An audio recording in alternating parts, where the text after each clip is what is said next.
Good afternoon. Well, I am contemplating things on the island of Molokai at this moment. This is a place of refuge for me. I also call it this island a place of powerful prayer. So it does require one, for me anyway, to be intentional when I'm here and make sure I'm thinking good thoughts and worthy ideas about myself and other people in the world, because that means that's where it's going to go. The energy's going to go there. If it's a place of powerful prayer, then the intention will be amplified. So I take it seriously. I thought that I would try a bit of, while I'm here, to bring in my dear feller, Slim, who seems to know a thing or two about keeping at ease, staying at ease. He is undaunted by things in a way that is different than me normally. Slim appears to take everything in stride, and I'm appreciating that right now. That's a wisdom I could benefit from, and I think the world could benefit from. So let's bring him in and see what he has to say. We've been thinking a lot about this idea of suffering and freedom, how the two go together. And of course, that was something that Buddha spent a lot of time exploring in his life. And the wisdom of that has been passed down through the centuries. But, wisdom can only be as good as it's applied in one's life. And I do think that wisdom that he brought in has been helping me in my conversation with suffering and freedom, or the escape from suffering. And we got all different kinds of suffering. All of us are suffering. Just because some people don't look like they're suffering. Our suffering just looks different. Some of us are suffering in very physical ways. Some of us are suffering in very internal or mental or emotional ways. We're all suffering right now. Nobody's immune. We can try to make the suffering go away. We talked about this before with a few pills, or seeing how much we can make the external world meet our expectations. But after a while, none of that seems to work. So my suffering, my particular kind of suffering that I think I've worked with mostly, is the strong desire that I've always had for intimacy in my life. And that's usually in the form of relationships with other people. And, it's a desire I've had. And so I've had lots of different relationships. I had a son with one man. I had a long-term friendship with another man. I had some fast and furious romances that went real hot and then burned out quick. I've had all kinds. But in the end, I've been finding that, in truth, the relationship that I want is one that I must know. The thing that I think I know about a relationship that's outside me, if I know it, if I desire it, it must be in here. You can't desire or know something about a desire if you don't have it in you. How could you? Think about it. If you've never seen it before, how would you know to want it? Well, that's the thing.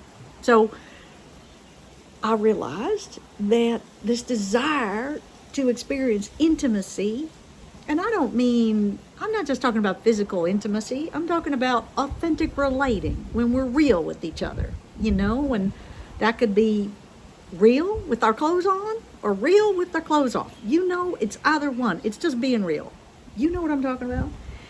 And I think what I've discovered is that Slim, that gentleman that's talking, he's in here, and he's a fine man. He's extraordinary. He's clear-headed. He's a guardian of me. He knows how to set clear boundaries. He's courageous in all kinds of ways. He takes action when he needs to. That man, and he guards the sacred. That's an important one. That man, he's right here inside me. So what I need to do is get to know him. So my suffering comes from thinking that I got to go find him out there. No. If I want to experience someone, a man like that, out there, because I know it, because I can feel it, I desire it. And how else could I? Again, we're back to the same problem. If I desire it, I must know it. Then it's time to really get to know him, the one that's living right here. And when that intimacy is robust, then I believe, and I'll tell you, that perhaps one day I might meet him on the exterior. But here's the thing. What does it matter if I do or I don't? That's the freedom from suffering. That's the freedom from the suffering. Because it won't matter whether or not he arrives out here and I can touch him. Because he's already here. And he's funny. And we're having a good time. So this wisdom is appropriate for many things. If you're a man listening to this and you wish you had a woman or a man in your life, but let's just take a woman for a second. That's what I know because I'm heterosexual.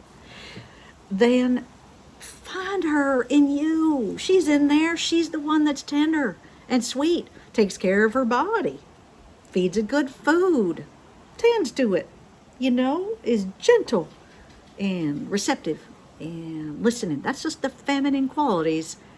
And all you got to do is give her a name and let her breathe. Get to know her. Don't be afraid of her. That's where you get all homophobic, which is ridiculous. Get to know her, and pretty soon you're going to be whole. And the suffering you have because you think you don't have some soft, cuddly thing under your arm, you know what? You'll be free from it because she'll be right here. So look, you don't have to listen to this. You can go on suffering and keep wishing that somebody would show up that you desire, that will meet all the things and check all the boxes, or even just check 2 of them. But the point is, you could be waiting a long time, and if you're putting too much energy in thinking and wishing that you were somehow being deprived of something, and then you realize there's no deprivation. It's all inside you. So I just ask you to chew on that. Just give that some time in your brain and let it move around. And I can tell you, I feel more whole, more alive, more safe, more integrous, less suffering emotionally, because my needs for intimacy at this moment are getting met by me. That's what freedom smells like, looks like, and sounds like. And I wouldn't say it if it didn't feel true. If it was just a bunch of bullshit, I'm saying this, I wouldn't say it. I'm not trying to sell you anything. I'm not like all the YouTube ads selling things. I don't do that. I take videos of myself talking. Very unplanned, loose, improvised. When I feel like I might have something to say that the world might find value in. But otherwise, I'm not going to be talking too much. Listen, and while I'm here making time in Molokai, it's a perfect time to write a new song. And so the next time I come online, it will be with a song. I will be singing a new song. And who knows, something's coming. I can tell. I can feel her. I can feel her coming in. It could be about what it's like to be all synced up with the man and the woman, and then there's a little girl in there, and everyone's happy. It's like a tight little trinity of a family. And what it does is when you're free from thinking that it's got to come in outside you, life gets so much more fun because you're not pulling, grasping, trying to make something, or you're not pushing things away because you don't like them. You're just being you and see what happens, see what shows up. All right, I'm going to end this right about 11:11. That feels like the right thing to do to me. All right, tell me what you think. If you like my ideas. All righty. See you real soon.